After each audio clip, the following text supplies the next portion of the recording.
Well, I had been riding with a few of the people from the North Chattanooga Cycle Club.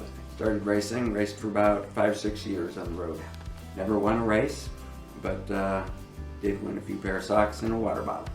I was actually fortunate to be recognized by Belleville News on 2 different occasions. Spent about 200 race days traveling, working registration throughout the state. Started racing cyclocross. I thought racing in the cold and mud seemed like a good idea. I soon got involved with the Tennessee Bicycle Racing Association and served on the board of directors in several positions throughout the years. So road racing, were you mentored into road racing? Did you just decide that that's what you wanted to do? Well, I had been riding with a few of the people from the local club, the North Chattanooga Cycle Club, and they were doing some racing, and that was a little bit inspiring, so I finally followed the races for a little while and started racing. Raced for about 5-6 years on the road.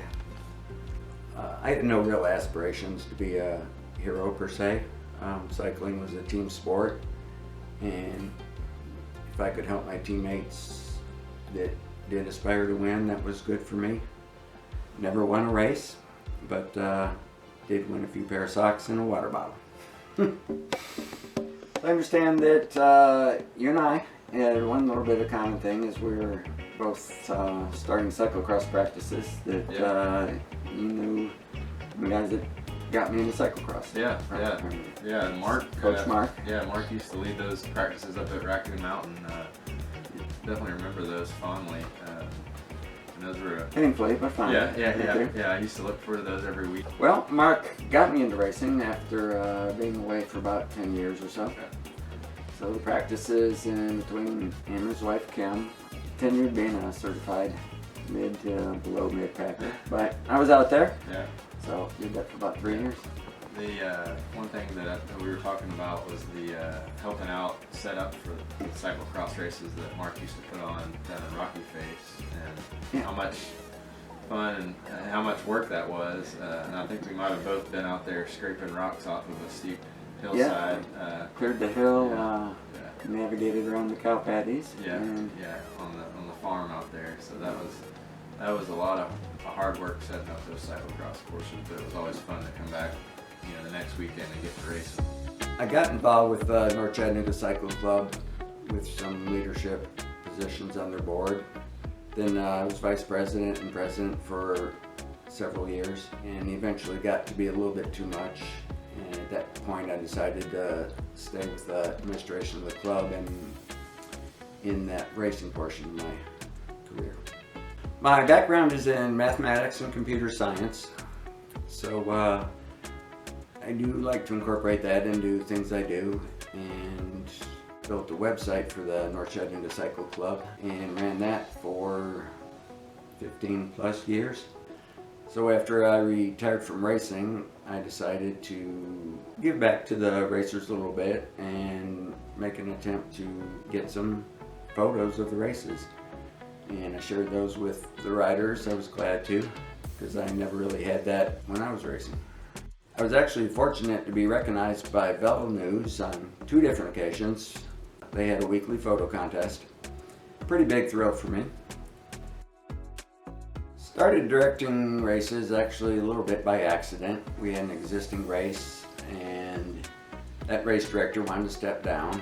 I was new enough to where I raised my hand and didn't really know what I was getting into, but I wanted to help and keep the races in town. One thing led to another, and I stayed on with that race director role at Raccoon Mountain for probably 8 to 10 years. What great challenges does a race director face? One of the hardest things about being a race director is the unknown. There's a lot of cat herding and unknown things that can happen 30 miles down the road on the far side of the course. If someone was to come up to you and said, I've been offered the opportunity to be race director, what advice would you give them?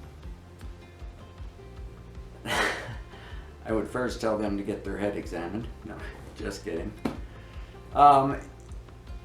It's not something you probably want to dive into in being the race director. Come up be around races, be assistants, and learn all the different roles. And you've got to be a good people person and be able to work with different organizations, be able to work with volunteers, and find volunteers is crucial. Yeah, it's a special kind of person.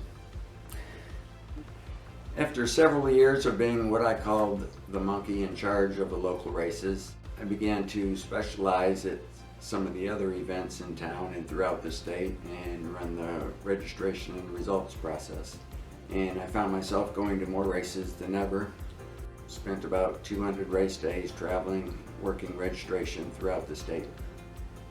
After taking a 12-year hiatus from racing, I got the itch to race again and started racing cyclocross. I thought racing in the cold and mud seemed like a good idea, and throughout a 3-year period I pinned a number on about 50 times throughout the state.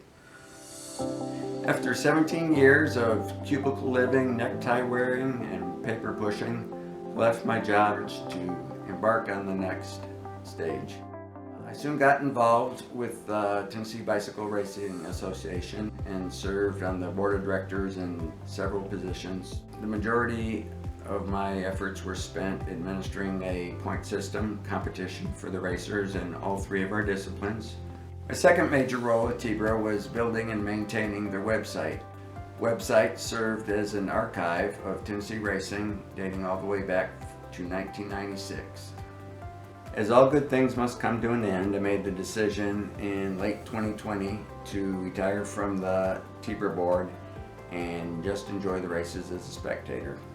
Like a lot of us, I made a lot of friends throughout the years at the races, and now when I go to a race, it almost feels like a family reunion to me. Ladies and gentlemen, please welcome to the Chattanooga Cycling Hall of Fame, class of 2025, Bill Parsons.